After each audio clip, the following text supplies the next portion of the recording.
You unlock your phone with your face. You walk through an airport and a camera checks your passport without you stopping. Your Photos app groups every picture of your mum into one folder automatically. All of that is the same technology, and it happens in less than a second. But how does a computer look at a face, any face, from any angle in any light, and say, yes, that's her? That's what we're getting into today. Here's the actual hard part. A face isn't a fixed thing. You look completely different in harsh sunlight versus a dim cafe. You look different from the side versus straight on. You look different when you're laughing versus when you're not. You've changed since your passport photo was taken. And yet, your friends recognize you instantly, every single time. For years, computers couldn't do this reliably. They'd try to match faces like matching two photographs, pixel by pixel, which means one bad angle, one shadow, and the whole thing falls apart. So the question isn't just, can a computer see a face? It's, how does it recognize the same face across all those variations? Quick quiz before I explain it. Pause and answer before I tell you.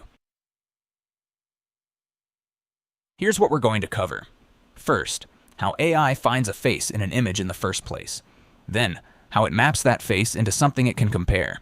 And finally, how it decides, yes, match, or no, different person. By the end, you'll understand exactly why your phone recognizes you in the dark, and why that same technology raises some real questions worth thinking about. Step 1. Find the face. Before AI can recognize anyone, it has to locate every face in the image.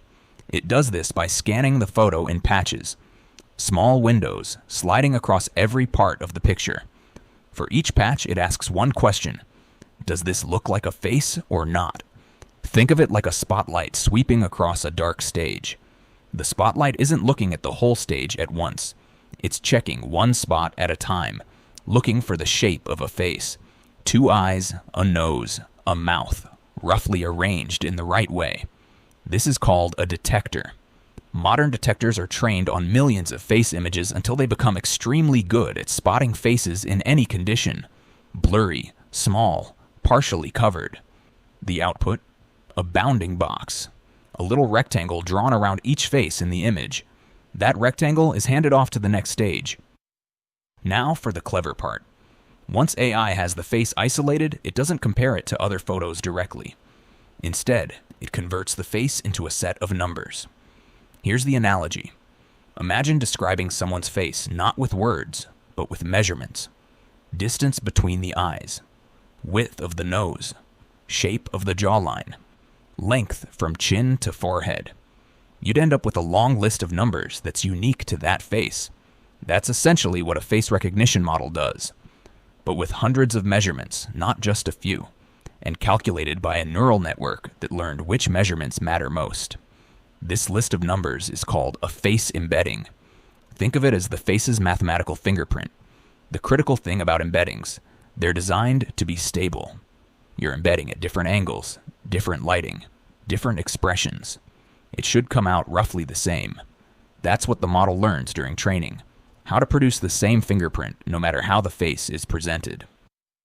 So now you have 2 embeddings, one from the face it just scanned, one stored from before.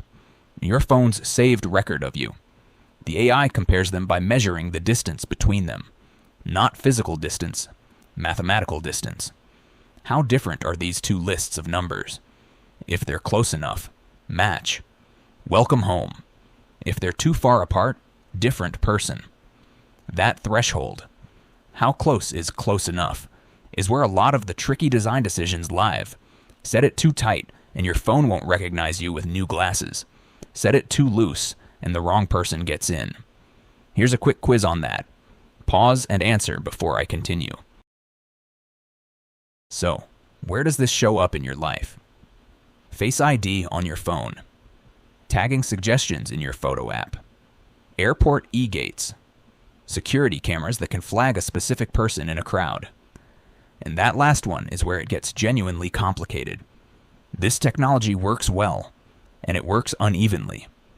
Studies have shown that face recognition models are less accurate on darker skin tones and on women compared to white men.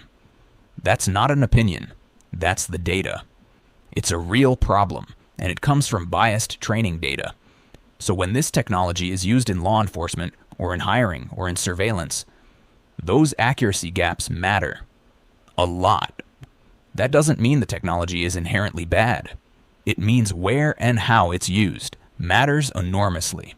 And as someone who now understands how it works, you're better placed to think about that than most people are.